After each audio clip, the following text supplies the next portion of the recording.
un sujet qui est récurrent dans nos échanges avec les personnes qui nous contactent. Il s'agit du site internet.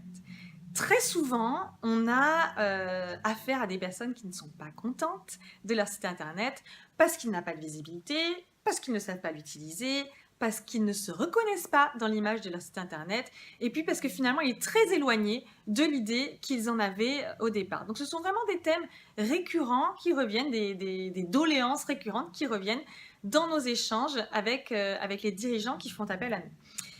Alors bien entendu, il peut arriver, cela existe, de tomber sur des professionnels peu scrupuleux ou peu compétents.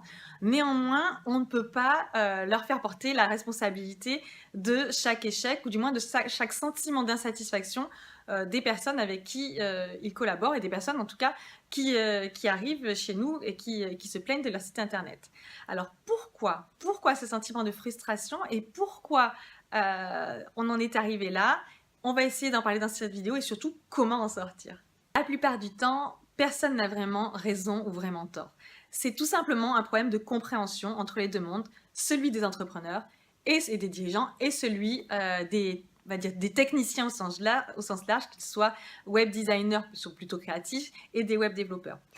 Qu'est-ce qui va se passer? Eh bien, par exemple, il y aura eu une mauvaise appréciation, une mauvaise évaluation du prix. À savoir que plus un site internet nécessite de fonctionnalités, plus on va en demander, plus le prix va s'élever.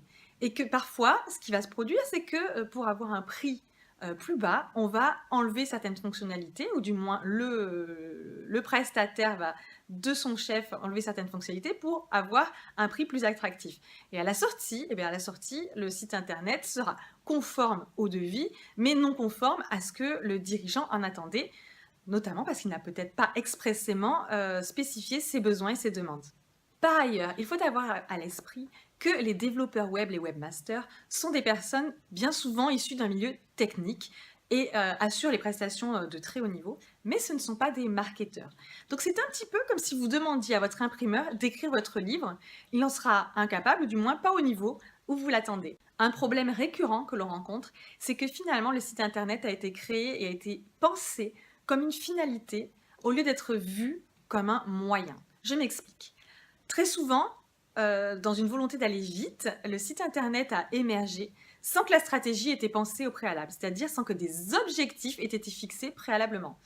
Donc forcément, dans une situation qui est à l'origine floue, ce qui va se produire, et ce qui est en général très possible qu'il se produise, c'est que dans ce laps de temps, entre le moment où on commence à développer le site internet et le moment où il voit le jour, il y aura une multitude de changements, ou alors il y aura une stratégie qui a été modifiée ou mieux pensée. Et donc il va y avoir un décalage entre le site internet et finalement la réalité de l'entreprise aujourd'hui.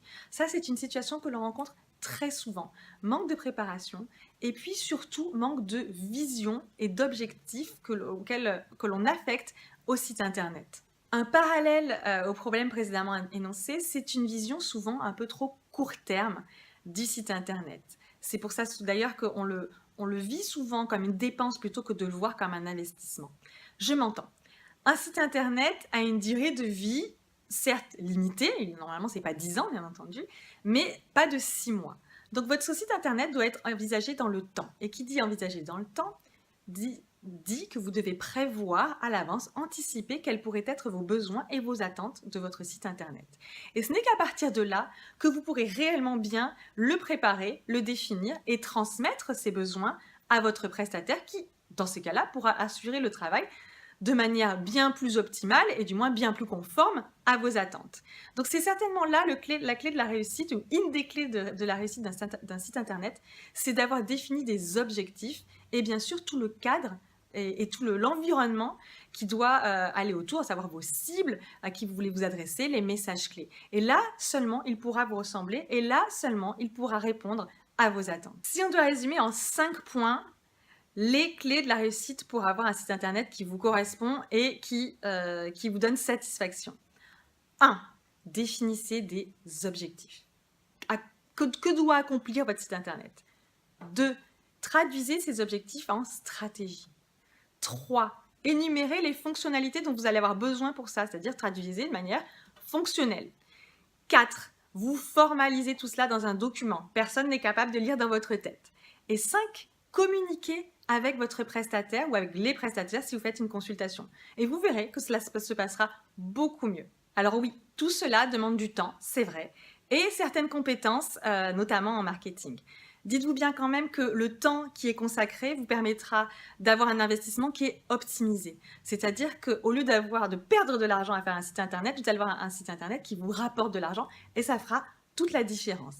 Si vous n'avez pas ce temps ou ces compétences pour faire ce travail, adressez-vous à des professionnels du marketing qui sauront vous aiguiller.